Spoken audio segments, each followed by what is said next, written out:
Hey guys, it's a beautiful day outside today.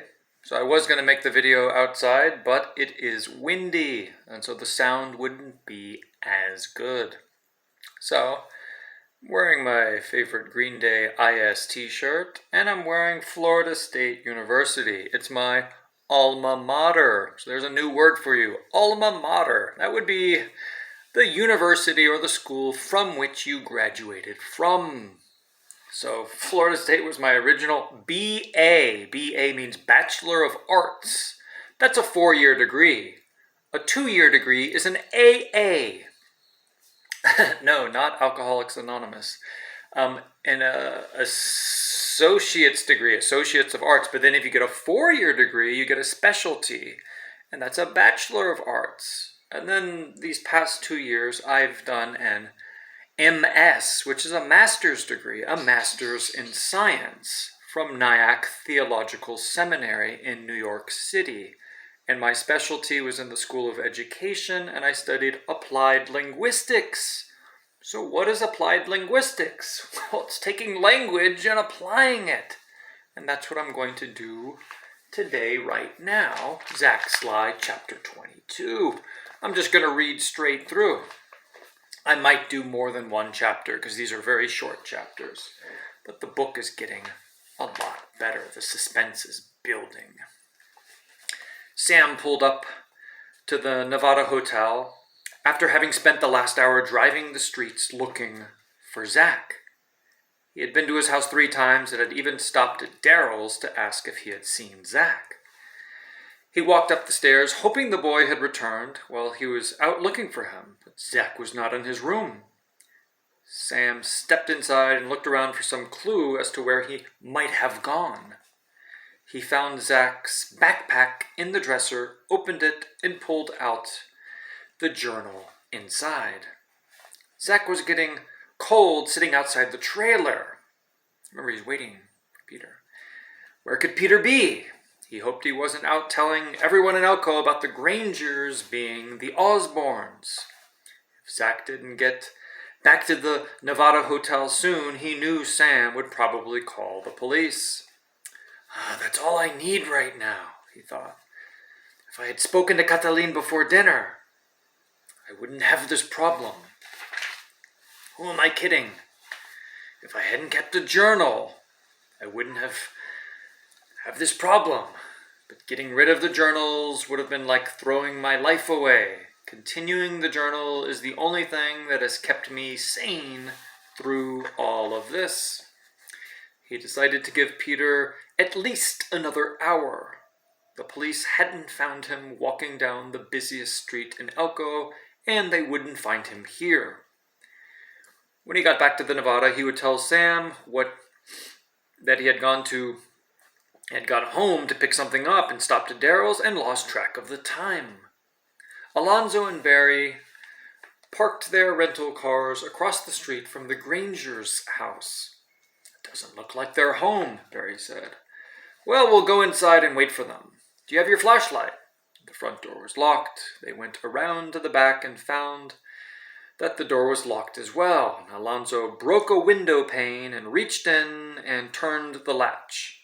Inside, they flashed their beams around the living, dining, family room. Alonzo called Paul with his cell phone. The Osborns seemed to have stepped out. Phrasal verb, stepped out. They left the house. Asked the boy where they might be. I'll call you back. Paul hung up. Listen, this is why we're studying phrasal verbs. I will call you back. That's a phrasal verb that's been separated. And Paul hung up. Verb preposition. Anyway, let's move. I'll search the bedrooms. You take the rest of the house, Alonzo ordered. Shouldn't take long, Barry said, looking around the tiny house. And Alonzo started in Zach's room and immediately found the journals and Jack-in-the-Box on the bed. It didn't take him long to realize that these were old journals that were no good to him. He searched the rest of the room without much hope finding the journal he was looking for. The boy or his mother probably had it with them. In here, Barry called, and Alonzo walked out of the bedroom into the kitchen, and Barry had his flashlight beam on the phone answering machine. You might find this interesting, He hit the play button. See, guys, way back here, like we used to have answering machines, and you leave a message, and there were these big boxes. Zach, this is Mom. I was hoping we would catch you before you left. There was a mix-up with our hotel reservations. We're at the Best Western. The number is 310-555-0394. Room 394. The conference is great. We're having a wonderful time. Enjoy the mountains and don't forget to take your coat. It's cold up there. We'll be home on Sunday evening. I love you. Thank you, Mrs. Osborne. Alonzo erased the message. He found a phone book and looked up area code 310. This was before Google search. We will go to Los Angeles as soon as we find the boy. His cell phone rang and it was Paul. Our friends clammed up on us, won't say a word about where the family is. Fine, Alonzo said. We're going to stop by the hotel and pick up our things and take them to the airplane. Tell Peter that if he doesn't tell you what he knows by the time I get there, I will kill him. I will pass it on. Sam parked his truck across from the Grangers and was about ready to go up to the house when he saw two men coming down the Grangers' driveway. Rather than confront them, he stayed in his cab and watched them get into a late model car and drive away. His first thought was to follow them, but then he was concerned that Zach might be in the house. As soon as their car turned the corner, he grabbed the flashlight from underneath the seat and sprinted for the backyard. He found the broken window pane. He had a good idea who these men were, or at least who they worked for. The Grangers had been discovered.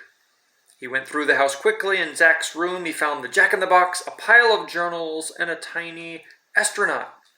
On the way back to the hotel, he made one more stop, moving right into chapter 23.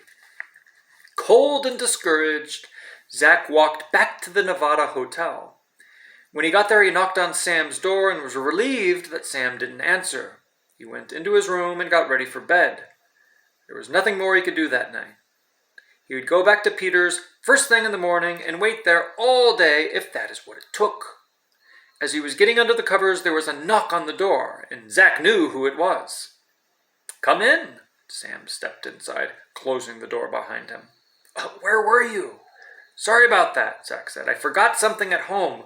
I ran into Daryl, and we started playing video games, and I lost track of time. It's called Zach's Lies, lying. I went to Daryl's. Sam looked directly at him. He hadn't seen you. Suppose you tell me what is really going on. You can't lie to Sam. Sam knows everything.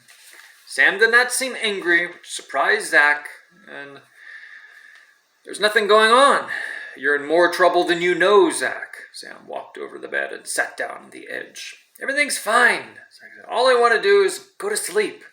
Sam glanced around the room as if he was making a decision about something.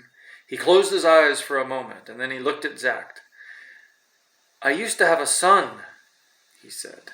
And when he was young, I would come to his bedroom at night like this and tell him stories before he went to sleep. Where is he now? Zach asked. He died. I'm sorry. I am too. And I'd like to tell you a story, Zach. Sam cleared his throat and then began. A long time ago, there was a Russian boy who had a very good ear for music. He played the piano, and everyone said that he was a musical prodigy. But he wasn't. He was just a boy who loved to listen and play music on the piano. The boy grew up, went to school, and they discovered that not only did he have a good ear for music, but he also had a good ear for foreign languages. Inostrani języka. By the time he was 15, he was fluent in 5 languages, and he spoke those languages with perfect accents. You? Sam didn't answer the question. So the boy gave up his music. He was sent to special schools, and when he graduated, they sent him to live in many different countries. On one of his trips back home, he fell in love and got married. He had a son, but he did not see his son very often because he was away for such long periods of time, sometimes years. During one of his times away, his son got very ill. His wife tried to get in touch with him, but the people he worked for would not pass the message along to him. It was the policy at the time. When he finally returned home, his son had died, and his wife had left him.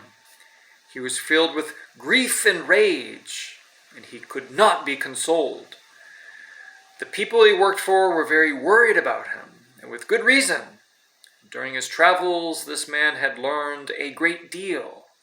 He carried secrets in his head that could cause immense harm to many people. He knew it was only a matter of time before someone tried to remove this threat. One day, the man was walking past a house with an open window. Someone inside was playing a song, and the piano that he used to play when he was a child, and he stood outside that window and cried. And when the song ended, the man knew what he had to do. He had to share the secrets. Sam stopped speaking. Zach stared at him, wondering why he was being told this story. So far, Zach doesn't get it. There comes a time, Zach, when you have to trust someone, and I'm going to ask you again, what is going on? Zach trusted Sam, but if he told him who he was, there was no hope for the Grangers staying in Elko. He didn't answer. How's your eyesight, Zach? What do you mean? It's a pretty simple question. My eyesight is fine. Then why do you wear blue contacts? See, Sam knows. Too smart. Zach looked down at the contact case on the table next to the bed. Well, I'll tell you another story, Sam said. There was a boy who came to Elko Middle School, and he wasn't who he said he was. He was in the witness security program, and his name was Jack Osborne. Zach gave up. How did you know? Because I read the journals in your backpack, both of them. Now back to Peter. Peter had his hands and feet tied and was belted into his seat. You reap what you sow. The gag had been removed and his left eye was turning black. But these were the least of his problems at the moment because Alonzo had just come aboard and taken the seat opposite him. I don't have a lot of time, Peter. He took a knife out of his pocket and flipped the blade open. I need to know where Jack Osborne is. I need to know right now. Peter said nothing. You're probably thinking that I'm going to kill you regardless of what you say, Alonzo continued. You may be right about this, but there are many ways to die. I understand that you're angry, that I cheated you, and you do not want to help me anymore. Peter saw a movement outside the small window. A man wearing coveralls ducked under the wing. Alonzo reached over and closed the window shade. These airplanes are soundproof, he said quietly, and I have no desire to kill you. But I will if you refuse to answer my questions. And I promise you that I will do it very slowly, and it will be very painful. He put the sharp tip of the blade just below Peter's eye. Peter tried to move his head, but one of the other men came up from behind and held it steady. Where is Jack Osborne? Alonzo asked. I don't know, Peter said hoarsely. I'm sorry to hear that. Peter felt the knife tip prick his skin. Peter closed his eyes tightly and shouted, He might be at the Nevada Hotel. The blade was pulled back a fraction of an inch. Tell me more. Peter told him everything he knew. Back to Zach and Sam. You're a spy, Zach asked, incredulous. We prefer to think of ourselves as intelligent officers, but at times that was an exaggeration.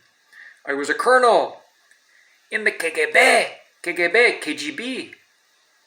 which is similar to your Tsereushniki, CIA, Central Intelligence Agency. How long have you been here? I defected 20 years ago. It caused quite a stir, but of course none of this made it into your newspapers. Amazing. I'm reading a book about this right now also. This is all really true stuff. Why did you defect? Well, I was tired and I didn't want to work for the KGB anymore. But once you know things, they don't let you leave. Like they say in Russia, on znal slishkam mnoga. He knew too much. My only hope was to come over here and disappear. Now let's talk about the Osborns. Guys, let's face it. To disappear, you come to Honduras. San Pedro de Tutule no hay teléfono. That's where you disappear, in La Paz. Drink coffee. People don't know this. You're not the only one who knows, Zach said. He explained the situation with Peter Short. I went over to his trailer to try to talk to him, and keeping his mouth shut long enough for me to contact our handlers. I'm hoping they have a way of controlling him so we do not have to leave Elko. It was too late. It's too late, Zach. Sam told him about the men that he saw leaving the house. Impossible, Zach asked. Peter doesn't know about the men in my father's journal. I didn't know anything about them until I discovered Dad's journal. I suspect they were already in Elko looking for you when Peter found your journal. Have you seen any strangers hanging around? No, Zach said. But then he remembered the man in the balcony, and he told Sam about him. We thought he was a parent. He could have been. Well, maybe the men that you saw were thieves. Everyone in Elko knows that Mom is in Los Angeles and I'm staying at the Nevada. Sam smiled. Well, the 3 E's in Elko. No, I didn't think so. The 2 men weren't carrying anything when they left your house. And by the way, they tossed everything around inside. They were looking for something specific. Well, they didn't find it, Zach said, glancing at the dresser. Should I call the police? Not yet. I think we should call your mother first. I already tried that. There must have been a mix-up with their hotel. They aren't there. And the message has been erased. Do you have your handler's phone number? Zach shook his head. Do you know his name? We have 2, Uncle Don and Aunt Doris. We'll need last names, Zach thought for a moment. I think their names are Doris Welty and Donald Smites, but I don't even know where they live. I'll find them. Sam stood up. I still have friends from my old life who may be able to help. That's called having friends in low places. Let's go to my room. Cataline stayed up long after her parents had gone to bed. For the past 2 hours, she'd been lying on the sofa in front of the television with the cordless phone in her hand. She had lost track of how many times she had called Sam. She tried again, and this time the phone was busy. Well, at least he's there, she thought. Sam hung the phone up and looked at Zach. My friend will contact your handlers. What about my mom and my sister? The federal marshals will find them and put them into the protective custody until we get this straightened out. And me? Well, you're stuck with me until your handlers arrive. Do you have a gun? Zach asked. Heavens knows, Sam said. I've never even owned a gun. Spies rarely use them. It's not like James Bond.